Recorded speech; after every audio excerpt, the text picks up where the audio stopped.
Good morning all students. तो हम बात कर रहे थे blood circulatory system in human, chapter number 24 में। तो इस चैप्टर में अब तक हमने क्या क्या पढ़ा है उसको हम एक बार समराइज करते हैं। देखो, सबसे पहले तो हमने सर्कुलेटरी सिस्टम की डेफिनेशन हमने पढ़ी कि सर्कुलेटरी सिस्टम होता क्या ह्यूमन बॉडी में। तो एक ऐसा सिस्टम जो ट्रांसपोर्ट करने का कार्य करता है। अब ट्रांसपोर्ट क्या करता है, या तो nutrient material, O2 and CO2 का। तो ऐसा सिस्टम, ऐसे सिस्टम को हम क्या बोलेंगे, सर्कुलेटरी सिस्टम। सर्कुलेटरी सिस्टम मुख्यतः टू टाइप का होता है, open circulatory system and close circulatory system. Open circulatory system में जो लिक्विड जो मटेरियल जिसको हमने ब्लड कहा है, तो वो ब्लड एक बॉडी में ऐसे ही डिस्ट्रीब्यूट रहता है। उसी प्रकार क्लोज सर्कुलेटरी सिस्टम की अगर हम बात करें तो वहाँ पे आर्टरीज एंड वेन्स प्रेजेंट होती है, या फिर जो लिक्विड जो मटेरियल वो आर्टरीज एंड वेन जो डक्ट होती है उसमें फॉलो होता है। उनके बाद में हमने ब्लड का कंपोजिशन पढ़ा है, ब्लड की प्रॉपर्टीज पढ़ी है कि ब्लड का कलर रेड होता है, ब्लड का pH 7.4 होता है, उसका जो नेचर होती है वो एल्कालाइन नेचर होता है। उसके बाद में ब्लड के कंपोजिशन में हमने ब्लड को दो पार्ट्स में डिवाइड किया था, ब्लड प्लाज्मा एंड ब्लड कार्पासोर्स। तो ब्लड प्लाज्मा के बारे में भी हमने पढ़ा था कि टोटल 55% टोटल ब्लड का 55% क्या होती है, ब्लड प्लाज्मा होती है, जो कि मोस्टली येलो कलर की होती है। इसके बाद में जो प्लाज्मा का जो कंपोजिशन होता है उसमें भी हमने ऑर्गेनिक व इनऑर्गेनिक के साथ में हमें जो आयंस है वो हमने पढ़े थे। ठीक है, इसमें बहुत सारी प्रोटीन्स वगैरह प्रेजेंट होती है। उनके साथ साथ हमने ब्लड कार्पासल्स में हमें 3 प्रकार की ब्लड कार्पासल्स पढ़ी थी, RBC, WBC and platelets. RBC की क्या प्रॉपर्टीज होती है, जैसे हमने आरबीसी के बारे में पढ़ा था कि आरबीसी नॉन न्यूक्लिएटेड होती है, ओवल शेप होती है। इसके अलावा जो आरबीसी है इसकी जो हमने नंबरिंग पढ़ी है कि मेल में कितनी होती है, फीमेल में कितनी होती है। इसी प्रकार हमने डब्ल्यूबीसी पढ़ी है, डब्ल्यूबीसी भी 2 प्रकार की होती है, ग्रेनुल्स के बेसिस पर, ए ग्रेनुलोसाइट एंड ग्रेनुलोसाइट। उसके साथ साथ हमने ग्रेनुलोसाइट एंड ए ग्रेनुलोसाइट को भी हमने मोस्टली 4 या 5 प्रकार में डिवाइड किया था, जैसे कि neutrophil, basophil, eosinophil, monocyte and lymphocyte में। और इसके साथ साथ हमने पढ़ा था प्लेटलेट्स के बारे में। इस टॉपिक के बाद में हमने नेक्स्ट टॉपिक पढ़ा था फंक्शंस ऑफ ब्लड के बारे में। तो फंक्शंस, हमारी बॉडी में ब्लड का क्या कार्य होता है, क्या फंक्शंस होता है, वो हमने 11 फंक्शंस हमने पढ़े थे, जैसे कि transport of O2, transport of CO2, transport of excretory product, transport of nutrient material. इसके अलावा जो इंजरी के बारे में हमने पढ़ा था कि इंजरी में किस प्रकार ब्लड रिस्पॉन्सिबल होता है। उसके बाद में ब्लड क्लॉटिंग मैकेनिज्म पढ़ी थी, डायग्नोसिस हमने पढ़ा है, डिजीज डायग्नोसिस, और इम्यून सिस्टम में ब्लड का जो पार्ट क्या योगदान होता है वो भी हमने पढ़ा था। ये सारे क्या हो गए, ब्लड के फंक्शंस हो गई। आज आपका जो टॉपिक है वो आता है ब्लड ग्रुप। टॉपिक का नाम क्या है, ब्लड ग्रुप के बारे में आज हम बात करेंगे।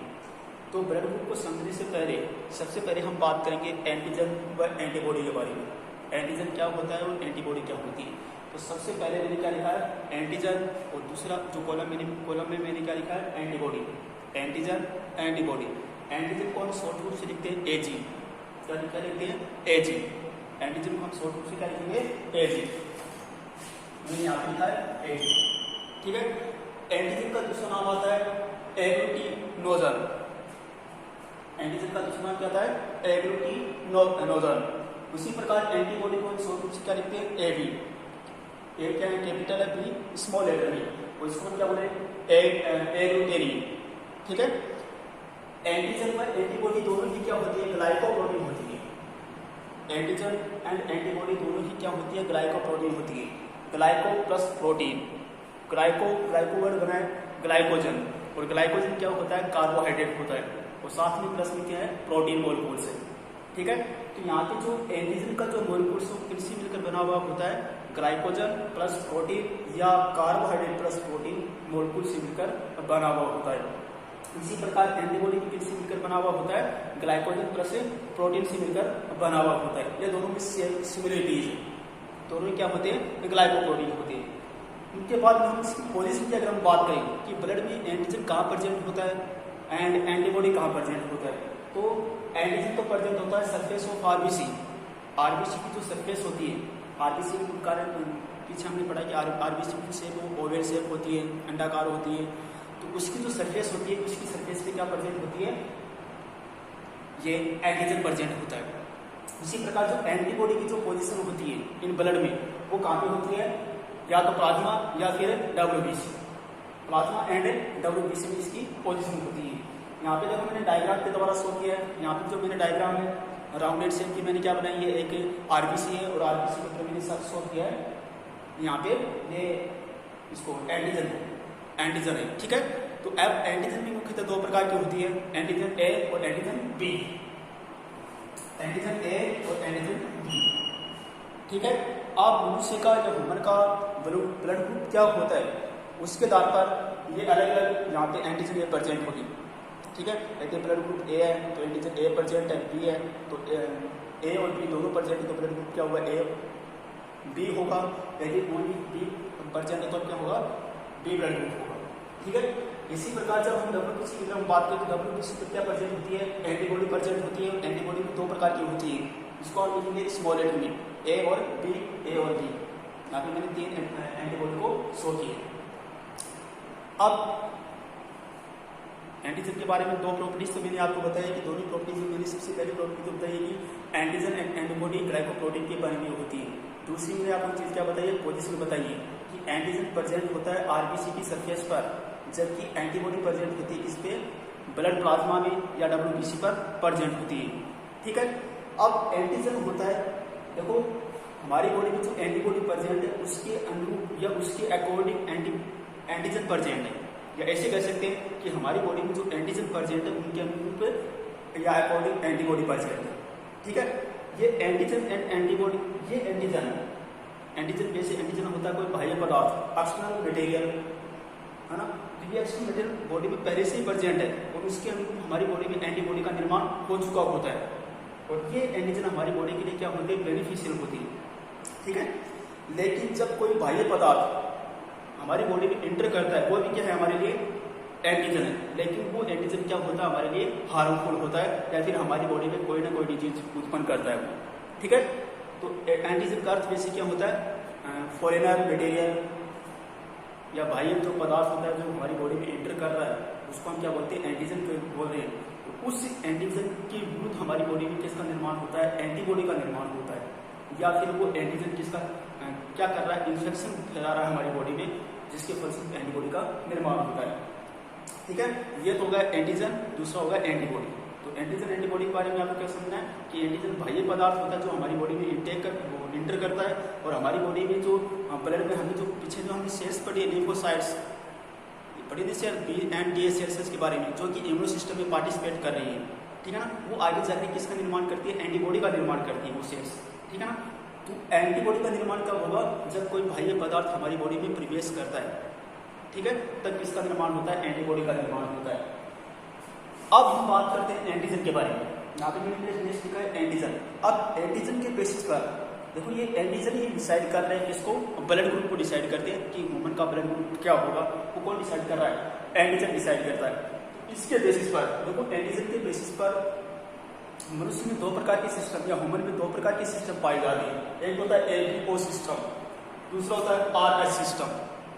दूसरा क्या होता है RH सिस्टम, किसके आधार पर, on the basis of presence of antigen surface of RBC पर किस प्रकार की एंटीजन प्रेजेंस है उसके आधार पर ये ह्यूमन स्पीशीज में दो प्रकार के सिस्टम आपको देखने को मिलेगी।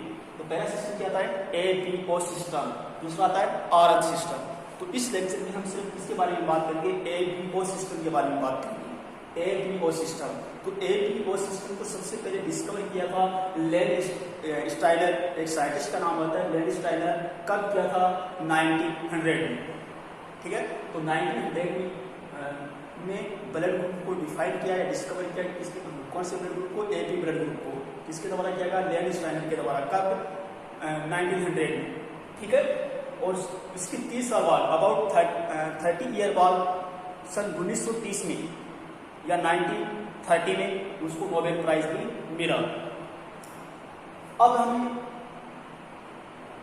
ABO सिस्टम के आधार पर, ABO सिस्टम के आधार पर ब्लड ग्रुप कितने प्रकार का होता है, 3 प्रकार का होता है। लेकिन सन 1902 में एक और साइंटिस्ट आता है, उसने एक और ग्रुप बताया AB, इसके आधार पर तो ब्लड ग्रुप क्या होते हैं, ए हो सकता है, बी हो सकता है या ओ हो सकता है, 3 ब्लड ग्रुप हो गए, ठीक है। लेकिन जो चौथा जो ब्लड ग्रुप एक 1902 में दिया गया था वो था ए बी ब्लड ग्रुप। तो इस प्रकार ह्यूमन स्पीशीज की अगर हम बात करें तो ह्यूमन स्पीशीज में आपको 4 प्रकार के ब्लड ग्रुप आपको देखने को मिलेंगे, ठीक है। तो नेक्स्ट मैंने आपको देखिए टेबल प्रिपेयर किए गए टेबल, ठीक है ना।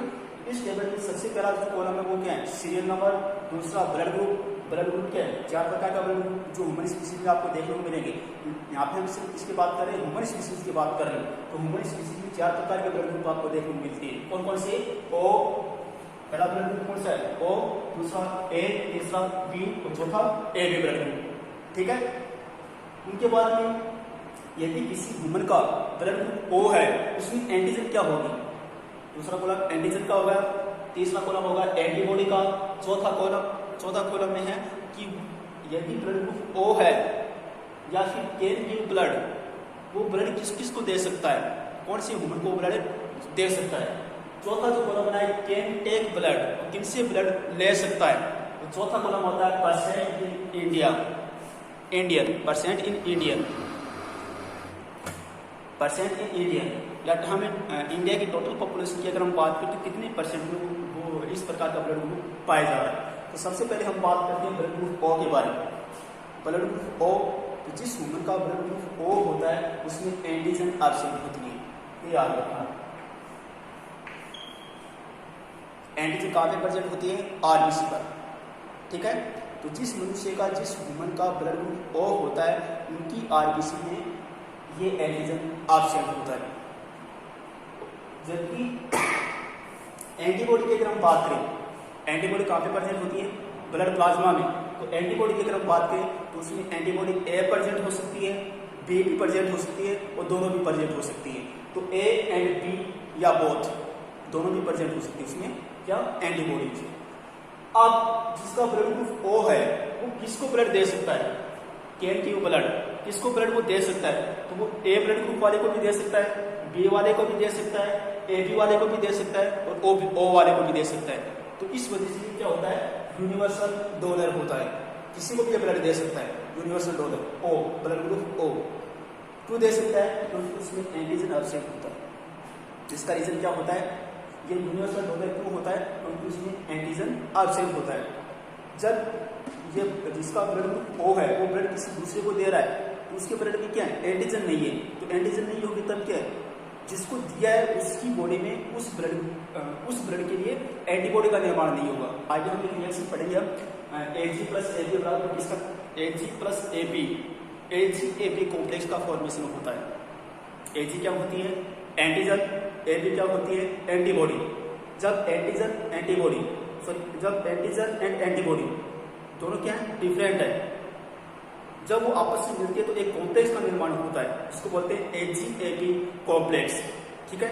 तो इस कॉम्प्लेक्स में या फिर एजी-ए-बी जब आपस में मिलेगी तो एंटीबॉडी एंटीजन को क्या कर देगी, यानी एक मास का निर्माण होगा, प्रोटीन का निर्माण होगा, ठीक है ना। तो उस कंडीशन में जिसको हमने ब्लड दिया दे रहे हैं, अगर मैच नहीं हो रहा है तो उस कंडीशन में क्या हो जाती है, उनकी डेथ भी हो जाती है।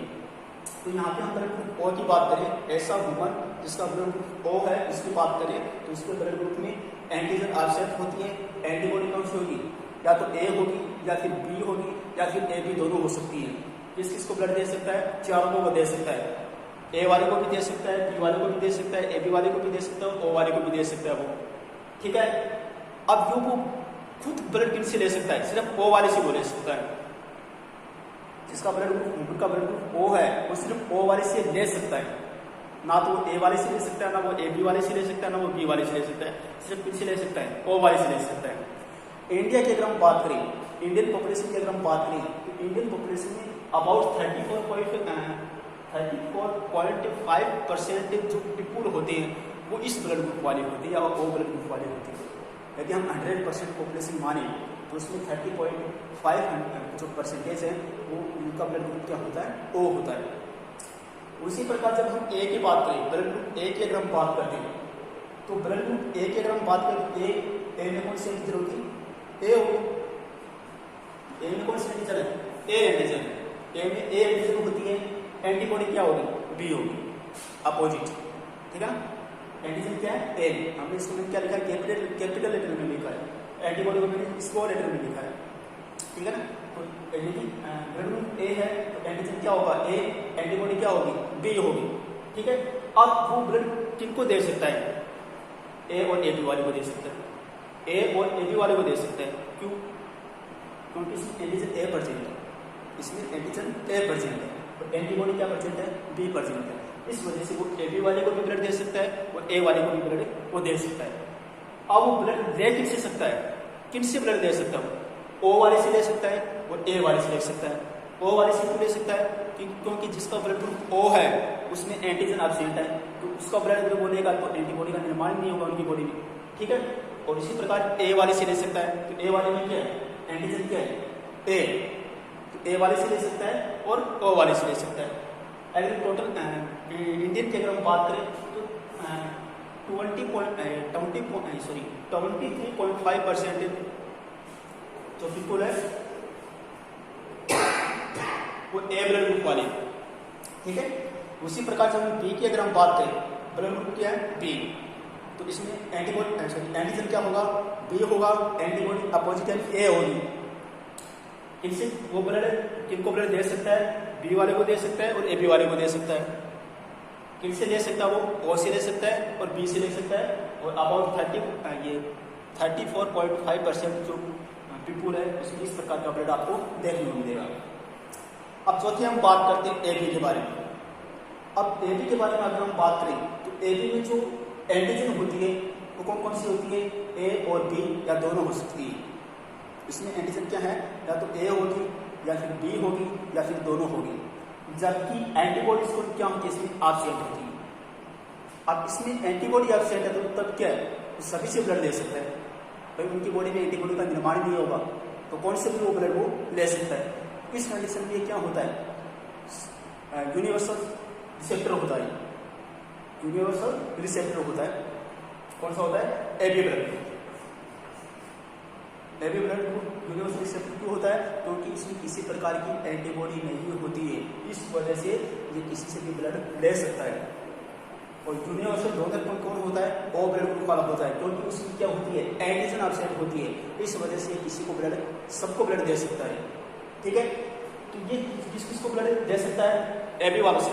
एबी जिसका ब्लड ग्रुप एबी है वो एबी वाले को ही ब्लड दे सकता है, लेकिन ब्लड सबसे ले सकता है। वो किससे ले सकता है? ए वाले से भी ले सकता है, बी वाले से भी ले सकता है, एबी वाले से भी ले सकता है और ओ वाले से भी ले सकता है, ठीक है।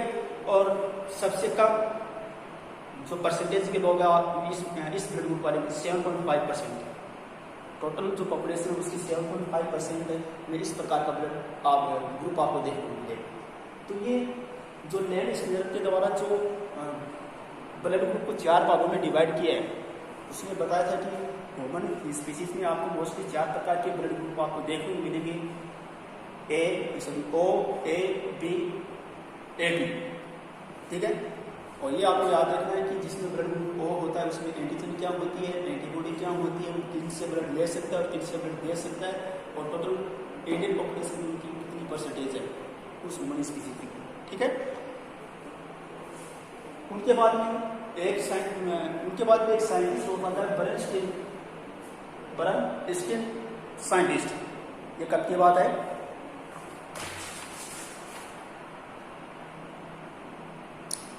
1924 की बात है। 1924 में, सन 1924 में या 1924 में बर्नस्टीन उसने क्या बताया कि जो ये ब्लड ग्रुप होता है वो एक ह्यूमन स्पीशीज का हेरिडेटरी करेक्टर होता है। क्या होता है? हेरिडेटरी करेक्टर होता है। अब ये हेरिडेटरी करेक्टर क्या होता है? हेरिडेटरी करेक्टर किसे कहेंगे हम?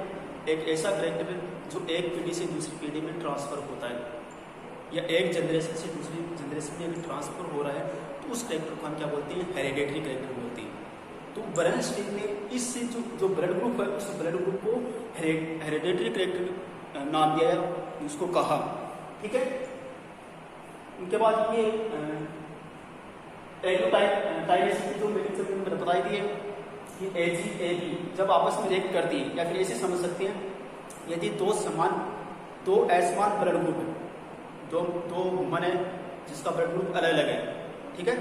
और उसको ब्लड ग्रुप आपस में अगर एक्सचेंज कर दिया जाए तो उस कंडीशन में उनकी एंटीजन जो एंटीबॉडी आपस में रिएक्ट करेंगे और रिएक्ट करने के बाद में एक क्लैप या एक मास का निर्माण होता है। एंटीजन एंटीबॉडी एक मास का निर्माण होता है जिसकी वजह से ब्लड में क्लॉट का निर्माण होता है। जब ब्लड में क्लॉट बनेगा तब क्या होता है, ब्लड जो आर्टरीज एंड वेन में फ्लो नहीं होगा तो ह्यूमन की क्या हो जाएगी, डेथ हो जाएगी। तो ये प्रोसेस एग्लूटिनाइजेशन कहलाती है। ठीक है, अब जो हम ब्रेन स्टेम के बारे में हम बात करें ना, ब्रेन स्टेम क्या माना, इसको हेरिडिटरी फैक्टर माना, जो एक जनरेशन से दूसरे जनरेशन में ट्रांसफर हो रहा है। या फिर ऐसे कह सकते हैं कि फादर एंड मदर से जब एक न्यू बेबी का जब निर्माण होता है तो उनका जो ब्लड ग्रुप है वो किससे डिटरमाइनेटेड होता है, उसके पेरेंट्स से डिटरमाइनेटेड होता है, या उसका जो ब्लड ग्रुप है वो डिपेंड करता है किसके, मेल एंड फीमेल पर डिपेंड करता है, या फादर एंड मदर पर डिपेंड करता है, या फादर एंड मदर का जो ब्लड ग्रुप होगा उसी के बेसिस पर जो बनने वाला जो न्यू बेबी है उसका ब्लड ग्रुप डिफाइन होता है। ठीक है, तो उसके लिए जो ब्रेन स्टेम उसने इसके लिए 3 प्रकार की जीन बताई। अब ये जीन क्या होती है, जीन के बारे में भी हम पढ़ते हैं। कहाँ पढ़ते हैं, मेंडल के बारे में आपने पढ़ा होगा। मेंडल ने जीन का नाम दिया था फैक्टर का, था उसको फैक्टर। ठीक है ना, तो मेंडल ने कहा था कि ऑर्गेनिज्म में कोई भी जो एक करेक्टर होता है, एक मॉर्फोलॉजिकल जो करेक्टर होता है उसको डिटरमाइनेटेड करने के लिए एक जीन प्रेजेंट होती है। और जीन भी 2 प्रकार की होती है, एक होती है डोमिनेंट जीन, एक होती है रिसेसिव जीन।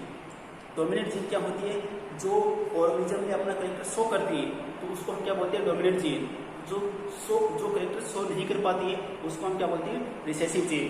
तो उसी प्रकार जब हम ब्लड ग्रुप की अगर हम बात करें तो जिसका ये ब्लड ए की अगर हम बात करें, यहाँ पे हम एंटीजन की बात करें, एंटीजन जो ए होती है उसमें कौन सी जीन होती है, अल्फा ए जीन होती है।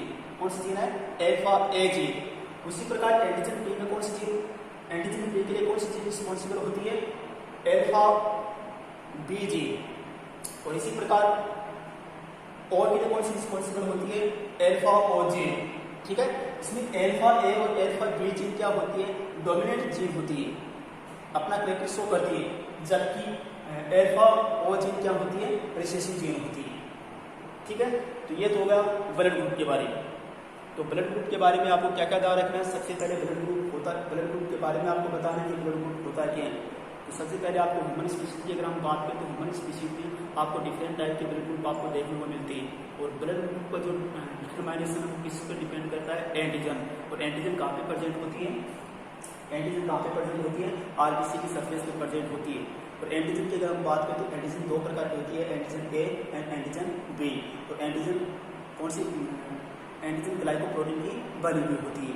ठीक है, उनके बाद में आपको एंटीबॉडी के बारे में आपको बताना है कि एंटीबॉडी ये भी ग्लाइकोप्रोटीन की बनी हुई होती है जो कि प्लाज्मा में प्रेजेंट होती है। और एंटीबॉडी भी 2 प्रकार की होती है, antibody A and antibody B.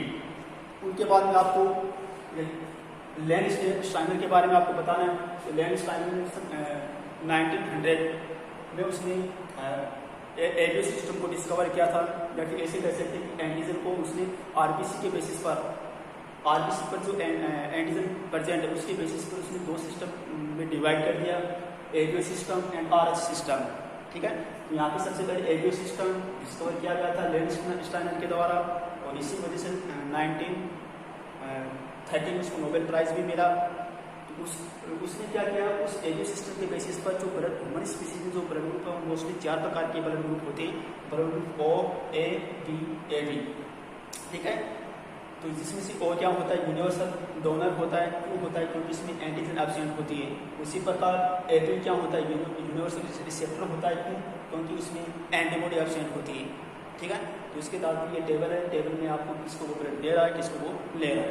और साथ साथ में ये आपको एग्लूटाइनेशन की प्रोसेस ये देखना है कि जब एजी या फिर एंटीबॉडी एंड एंटीजन जब आपस में रिएक्शन करती है तब इसका निर्माण होता है, एजी एबी कॉम्प्लेक्स का निर्माण होता है, एक मास का निर्माण होता है, जिसके फलस्वरूप ब्लड ग्रुप का निर्माण होता है और उस पेशेंट की क्या हो जाती है, जिसको हमने ब्लड ट्रांसपोर्ट किया।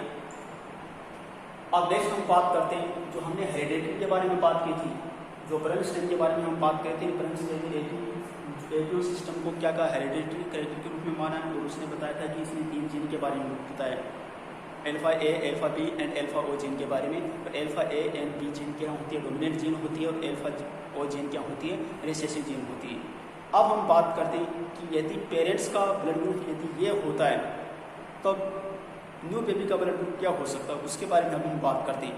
मान लीजिए फादर का ब्लड ग्रुप ओ है और मदर का ब्लड ग्रुप है ए, तो उसमें होने वाली जो संतति है या फिर न्यू बेबी है उसमें ब्लड ग्रुप क्या हो सकता है, तो उसके बारे में हम बात करते हैं।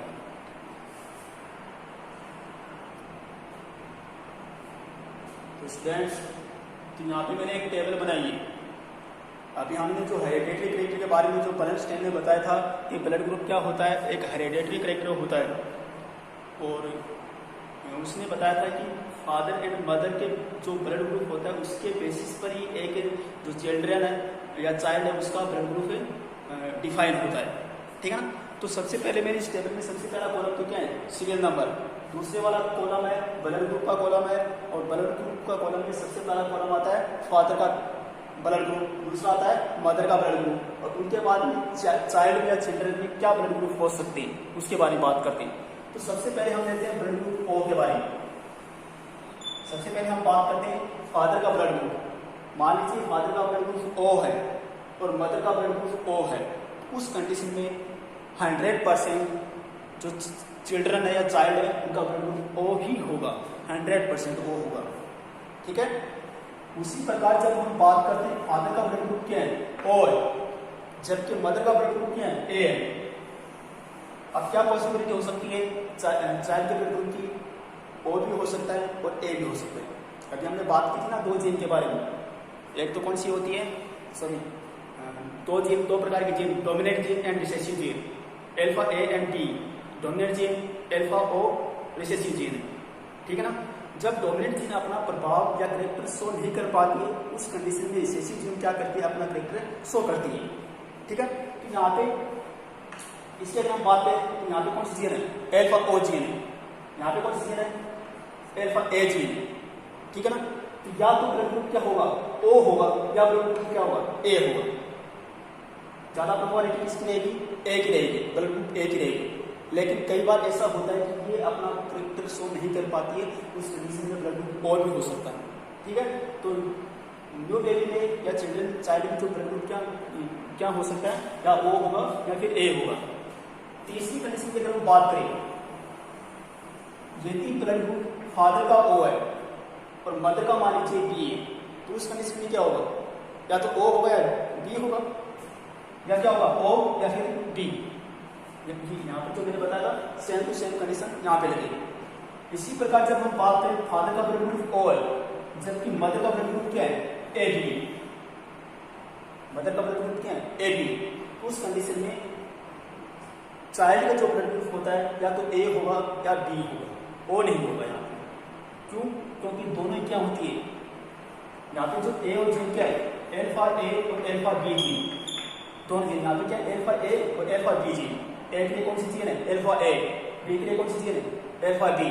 दोनों क्या है, डोमिनेंट है, दोनों क्या होती है, डोमिनेंट होती है। तो उस कंडीशन में यहाँ पे या तो ब्लड ग्रुप क्या होगा, ए होगा या ब्लड ग्रुप बी होगा।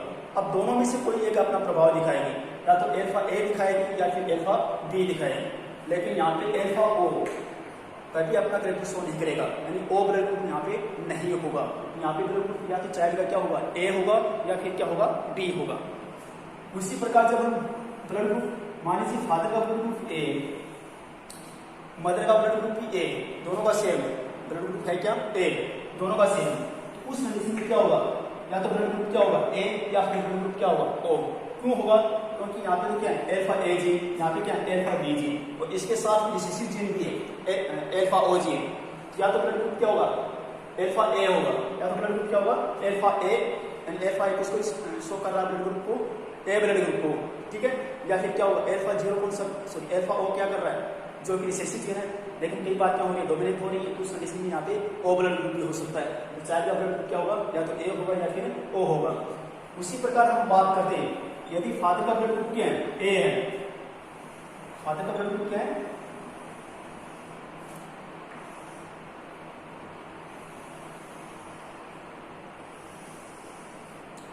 इसी प्रकार हम बात करते हैं फादर का ब्लड ग्रुप ए, जबकि मदर का ब्लड ग्रुप क्या है, बी है। अब ए ब्लड ग्रुप बी है और बी ब्लड ग्रुप बी है, तो उस कंडीशन में चारों ब्लड ग्रुप हो सकते हैं इसमें। और भी हो सकता है, ए भी हो सकता है, बी भी हो सकता है और ए भी हो सकता है, तो चारों ब्लड ग्रुप हो सकते हैं उसमें। कब होंगे, जब फादर का ब्लड ग्रुप ए या मदर का ब्लड ग्रुप बी या मदर का ब्लड ग्रुप ए या फादर का ब्लड ग्रुप ए, कौन सी कंडीशन आप ले लीजिए आप, ठीक है ना। तो दोनों में से यदि किसी का एक ब्लड ग्रुप ए और किसी का एक ब्लड ग्रुप बी है, तो उस कंडीशन में चारों ब्लड ग्रुप हो सकती है। इसी प्रकार जब हम फादर की अगर हम बात करें, फादर का ब्लड ग्रुप क्या है यहाँ पे, ए, जबकि मदर का ब्लड ग्रुप क्या है, ए बी, उस कंडीशन में क्या हो सकता है, या तो ए होगा या बी होगा या फिर ए बी हो सकता है। तीनों ब्लड ग्रुप हो सकते हैं, या तो ए होगा या फिर बी होगा या फिर क्या हो सकता है, ए बी दोनों हो सकती है। क्यों हो सकती है, देखो यहाँ पे क्या है, एल्फा ए, यहाँ पे क्या है, एल्फा ए, यहाँ पे क्या है, एल्फा बी। उस कंडीशन में दोनों डोमिनेंट जीन यहाँ पे प्रेजेंट है, दोनों डोमिनेंट जीन प्रेजेंट है। यहाँ पे एल्फा ए हो सकता है या एल्फा बी हो सकता है या फिर alpha A and alpha B या फिर ए बी हो सकता है।